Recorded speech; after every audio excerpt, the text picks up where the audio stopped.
Hello my dear friends, welcome to our YouTube channel Shri Bhai Sugnya Srivastava. तो friends, आज हम discuss करने वाले हैं 5 ईयर प्लान्स यानी कि पंचवर्षीय योजनाओं के बारे में। ये एक इकोनॉमिक्स का टॉपिक है जिसमें कॉम्पिटिटिव एग्जाम में इससे बहुत सारे क्वेश्चंस आते हैं कि किस योजना का टाइम कब से कब तक था, या किसका लक्ष्य क्या था, या किस मॉडल पर था, और ये योजना कितनी सफल हुई थी या कितनी असफल हुई थी। इन सभी के बारे में आज हम डिस्कस करने वाले हैं। तो आइए स्टार्ट करते हैं। इसमें हम सबसे पहले जानेंगे कि पंचवर्षीय योजना क्यों आई थी, और उसके बाद जो पहली पंचवर्षीय योजना है, दूसरी पंचवर्षीय योजना, तीसरी पंचवर्षीय योजना, योजना अवकाश क्यों आया था, इसके बारे में बात करें। तो सबसे पहले फ्रेंड्स, योजना आयोग की स्थापना की गई थी इस 5 वर्षीय और पंचवर्षीय योजना को चलाने के लिए, क्योंकि कोई भी आपके पास मॉडल वगैरह होते हैं तो आप किस डिपार्टमेंट में से या किस आयोग के द्वारा करेंगे।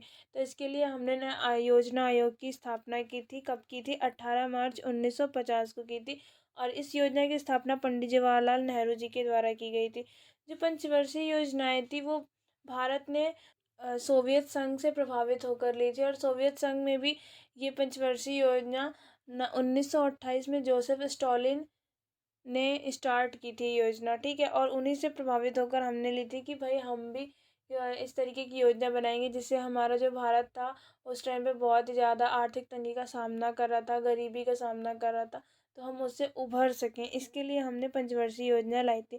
कुल पंचवर्षीय योजनाएं 12 हैं, और इसके अंतर्गत हम ये जानेंगे कि किस टाइम से किस टाइम तक पंचवर्षीय योजना, कौन सी पंचवर्षीय योजना कब चली थी, इसका लक्ष्य क्या था, इसका मॉडल कौन सा है, जो हमने लक्ष्य निर्धारित किया था इसके लिए वो हमें मिला, प्राप्त हुआ या नहीं प्राप्त हुआ, और इसके अंदर जो भी कार्यक्रम हुए हैं उनके डिस्कस करेंगे। ओके, तो सबसे पहले हम फर्स्ट पंचवर्षीय योजना में आएंगे जिसका टाइम था 1951 से 1956 तक।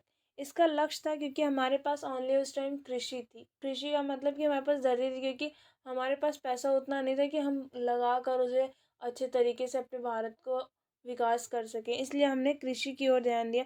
तो कृषि तथा सिंचाई साधनों का हमने विकास किया। जो ये मॉडल था ये हेराल्ड डोमर मॉडल था, जिसके बेस पर हम ये सारा काम करेंगे।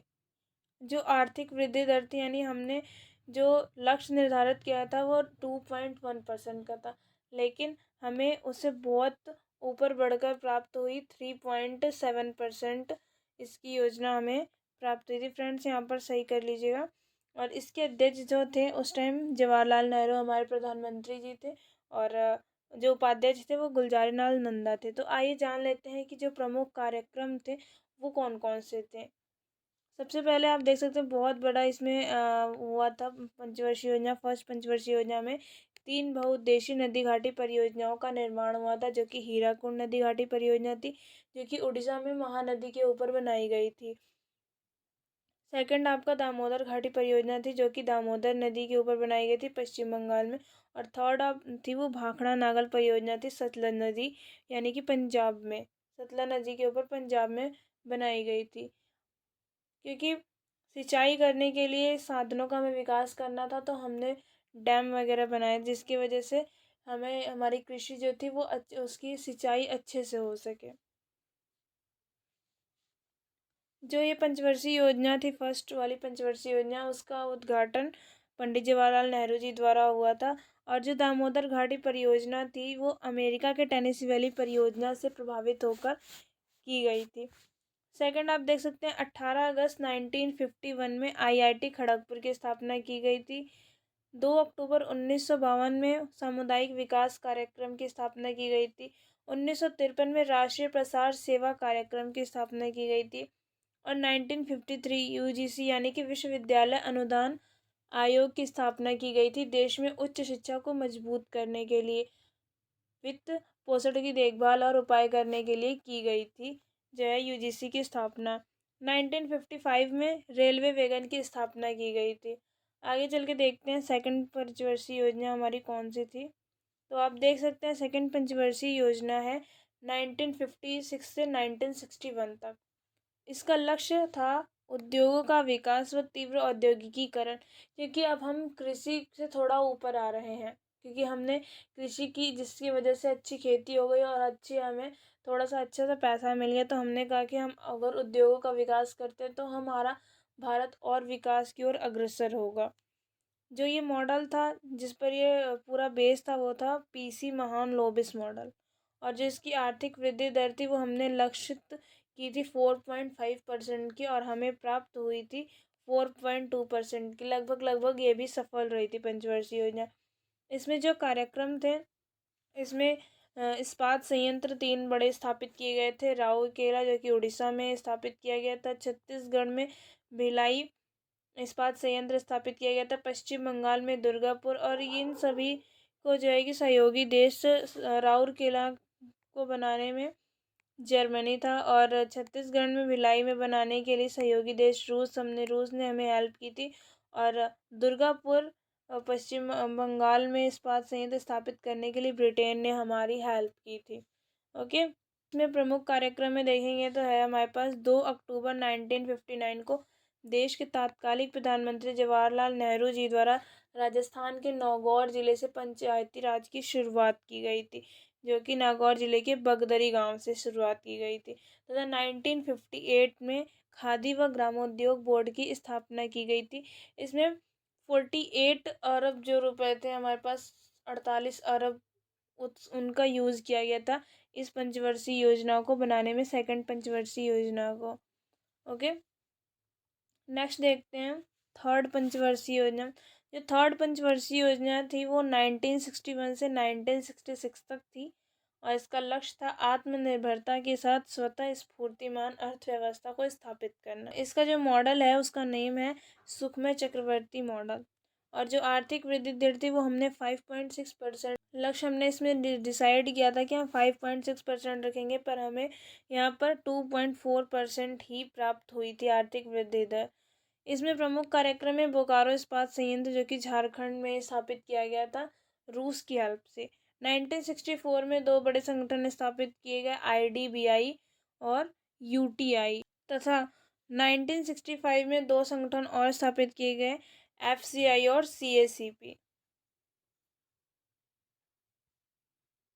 तीसरी पंचवर्षीय योजना के असफल होने के अनेक कारण थे, क्योंकि हाल ही में 1962 में भारत और चीन का युद्ध हुआ था, जिससे हम बहुत ही कमज़ोर हो चुके थे। 1965 में फिर भारत पाकिस्तान युद्ध हो गया था।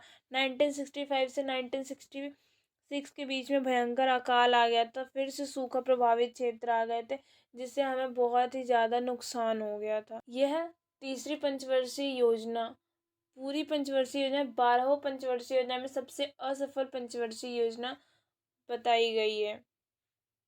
नेक्स्ट देखते हैं हम योजना अवकाश, यानी कि हमारी जो पंचवर्षीय योजना थी, थर्ड पंचवर्षीय योजना, वो बहुत ही ज़्यादा मतलब डाउन हो गई थी। हमने जितना सोचा था उसका आधा भी आप कह सकते हैं ये नहीं हमें प्राप्त हुई थी, जिसके कारण से हमें जो है कि योजना अवकाश लेना पड़ा 1966 से 1969 तक।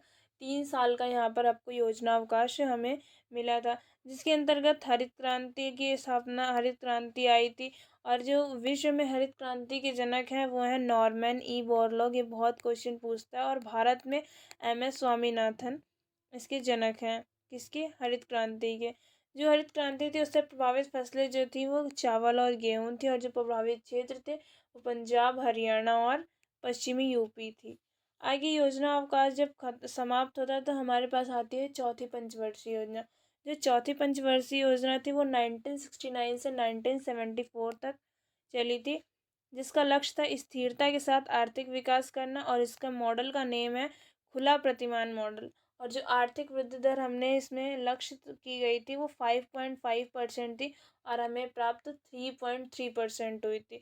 इसके प्रमुख कार्यक्रमों की अगर हम सूची देखें तो 19 जुलाई 1969 में 14 बैंकों का राष्ट्रीयकरण हुआ था। ये उन बैंकों का राष्ट्रीयकरण हुआ था जिनका पैसा जो था वो 50 करोड़ से ज़्यादा था। और इसमें एक क्वेश्चन आपसे पूछ लेता है कि ऐसा कौन सा बैंक था जिसका राष्ट्रीयकरण नहीं किया गया था, तो वह था आंध्रा बैंक। इसका राष्ट्रीयकरण इन 14 बैंकों के साथ नहीं हुआ था। 1969 में लीड बैंक स्कीम आई थी। लीड बैंक स्कीम क्या थी कि इसमें सार्वजनिक क्षेत्र के बैंकों को अपनी सामाजिक जिम्मेदारियों का निर्वहन करने में और सक्षम बनाने के लिए प्रत्येक बैंक के कुछ जिलों पर ध्यान केंद्रित करना चाहिए था, जहां उसे कार्य करना चाहिए था। ये लीड बैंक स्कीम थी। 1970 में एक क्रांति हुई थी जो कि श्वेत क्रांति थी और जो कि दूध से संबंधित थी। आगे हम देखते हैं, मई 1974 में पहला भूमिगत परमाणु परीक्षण हुआ था, जो कि पोखरण जैसलमेर में हुआ था। और इसका जो परमाणु परीक्षण था, इसका इन्होंने कोड रखा हुआ था लॉफिंग बुद्धा कोड। ओके। और 1973 से 1974 में DPAP कार्यक्रम आया था, जो कि सूखा संभावित क्षेत्रों के लिए था। इसी टाइम यहाँ पर सूखा, मैंने बताया ना आपको कि अभी थर्ड पंचवर्षीय योजना में कि सूखा आ गया था, अकाल पड़ गया था, तो उसी के लिए ये योजना थी। कौन सी कार्यक्रम चलाया गया था? सूखा प्रवण क्षेत्र कार्यक्रम चलाया गया था, DPAP। और इसी टाइम चलाया गया था परिवार नियोजन का कार्यक्रम, परिवार नियोजन कार्यक्रम चलाया गया था। फ्रेंड्स, आई होप आपको ये वीडियो अच्छी लगी हो, तो प्लीज़ लाइक कीजिएगा और शेयर कीजिएगा अपने फ्रेंड के साथ। उन्हें बहुत ही ज़्यादा हेल्प मिलेगी इस वीडियो से। और चैनल पे अगर नए हैं तो उसे सब्सक्राइब कीजिएगा। और अगर आपके पास कोई डाउट है, कोई क्वेरी है, कोई क्वेश्चन है आपके मन में, तो उसे प्लीज़ कमेंट करिएगा, हम ज़रूर उसका आपको रिप्लाई देंगे। Thanks for watching this video. मिलते हैं नेक्स्ट पार्ट में, जो कि पार्ट सेकंड होगा। उसमें हम आगे की पंचवर्षीय योजनाओं को डिस्कस करेंगे।